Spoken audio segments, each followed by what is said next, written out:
இன்றைக்கி ஒரு variety rice தான் பார்க்க போகிறோம். கொத்தமல்லி சாதம். இதை நீங்கள் லஞ்ச் பாக்ஸுக்கும் கொடுத்து விடலாம். நல்ல டேஸ்டி அண்ட் ஹெல்த்தியாக இருக்கும். இதை எப்படி பண்ணுறதுன்னு பார்க்கலாம்.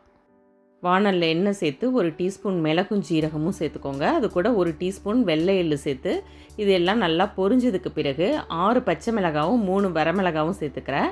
இதுக்கு காரம் கொஞ்சம் தூக்கலாக இருந்தால் நல்லாயிருக்கும். உங்கள் காரத்துக்கு தகுந்த மாதிரி மிளகாயோட அளவை அட்ஜஸ்ட் பண்ணிக்கோங்க. 7-8 பல் பூண்டை தோலோடையே சேர்த்துக்கோங்க.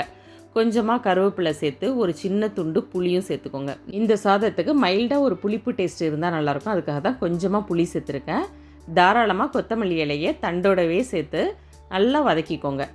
எல்லாம் நல்லா சுருளில் வதங்கின பிறகு ஆற விட்டு மிக்சர் ஜாருக்கு மாற்றிக்கோங்க. இதை பேஸ்ட் பண்ணி எடுத்துக்கணும். அரைச்ச பேஸ்ட்டை தனியாக எடுத்து வச்சுக்கலாம். இப்போ தாளிப்புக்கு கடாயில் கொஞ்சம் எண்ணெய் சேர்த்துக்கோங்க.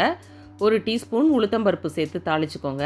இது கூட 1/2 டீஸ்பூன் கடலைப்பருப்பும் 1 டீஸ்பூன் கடுகும் சேர்த்துக்கோங்க. கடுகு நல்லா பொரிஞ்சதும் வேர்க்கடலையை சேர்த்துக்கலாம். எனக்கு வேர்க்கடலை பிடிக்குன்றதுனால நான் அதிகமாகவே சேர்த்துருக்கேன். உங்களோட டேஸ்ட்டுக்கு தகுந்த மாதிரி நீங்கள் அதிகமாகவோ குறைவாகவோ சேர்த்துக்கலாம். நம்ம சேனலில் variety rice recipe, lunch box recipe, pulao ரெசிபின்னு நிறைய அப்லோட் பண்ணியிருக்கேன். அதோட லிங்க் டிஸ்கிரிப்ஷனில் கொடுக்குறேன்.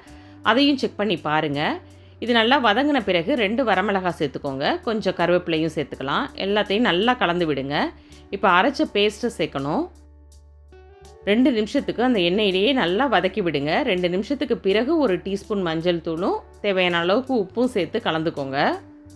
பேஸ்ட் பண்ணதுக்கான எல்லா இன்க்ரீடியன்ஸையும் நல்லா வதக்கிட்டு தான் அரைச்சிருக்கோம். அதனால் ரொம்ப நேரம் வதக்க தேவையில்லை. உப்பு மஞ்சள் தூள் கலந்த பிறகு நம்ம இப்போது கொஞ்சமாக இதில் தண்ணி சேர்க்கணும்.